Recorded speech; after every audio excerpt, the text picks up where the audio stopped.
Lecture de la lettre aux Éphésiens chapitre 5. Vivre dans la lumière. Vous êtes les enfants que Dieu aime, eh bien, imitez-le. Vivez dans l'amour comme le Christ, il nous a aimés et il a donné sa vie pour nous, comme une offrande et un sacrifice agréable à Dieu. Vous appartenez à Dieu, donc, chez vous, on ne doit même pas entendre parler de certaines choses. Par exemple, faire toutes sortes d'actions immorales et mauvaises, chercher à avoir tout pour soi. Pas de paroles grossières ni stupides ni sales, cela ne se fait pas. Mais quand vous parlez, faites-le plutôt pour remercier Dieu. Vous devez savoir ceci, ceux qui mènent une vie immorale ou mauvaise ne participeront pas au royaume du Christ et de Dieu. Les gens qui veulent tout pour eux n'y participeront pas non plus. En effet, tout vouloir pour soi, c'est une façon d'adorer les faux dieux.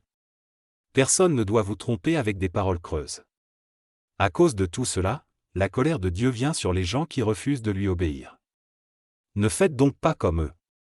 Oui, avant, vous étiez dans la nuit, mais maintenant, en étant unis au Seigneur, vous êtes dans la lumière. Vivez comme des gens qui appartiennent à la lumière. Ce que la lumière produit, c'est toute action bonne, juste et vraie.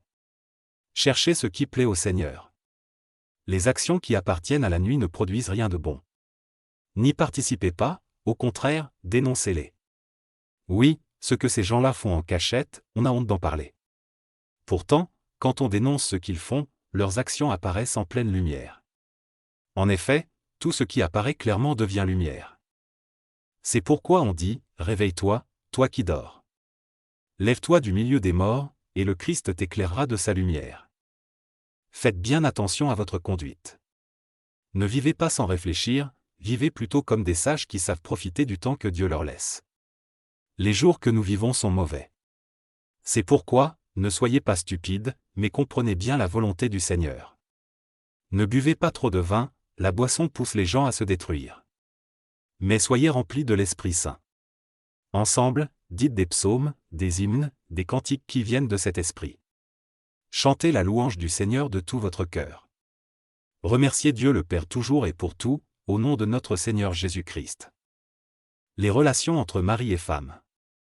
Obéissez les uns aux autres par respect pour le Christ, les femmes à leur mari comme au Seigneur. En effet, le mari est le chef de sa femme, comme le Christ est le chef de l'Église. Le Christ est le sauveur de l'Église qui est son corps. Comme l'Église obéit au Christ, les femmes doivent obéir pour tout à leur mari. Mari, aimez votre femme comme le Christ a aimé l'Église. Il a donné sa vie pour elle, afin qu'elle soit sainte, il l'a rendue pure par l'eau et par la parole. Il a voulu que l'Église se présente devant lui pleine de gloire, sans tache, sans ride, sans aucun défaut. Il a voulu qu'elle soit sainte et sans reproche. À son tour, un mari doit aimer sa femme comme il aime son corps. Aimer sa femme, c'est s'aimer soi-même. Non, personne n'a jamais détesté son corps. Au contraire, on le nourrit, on en prend soin, comme le Christ le fait pour son Église. Est-ce que nous ne faisons pas partie du corps du Christ ? Dans les livres saints on lit, c'est pourquoi l'homme quittera son père et sa mère pour s'attacher à sa femme et les deux deviendront comme une seule personne. Ce mystère est grand, et moi, je vous dis qu'il s'agit du Christ et de l'Église. Mais il s'agit aussi de vous, chacun doit aimer sa femme comme lui-même, et la femme doit respecter son mari.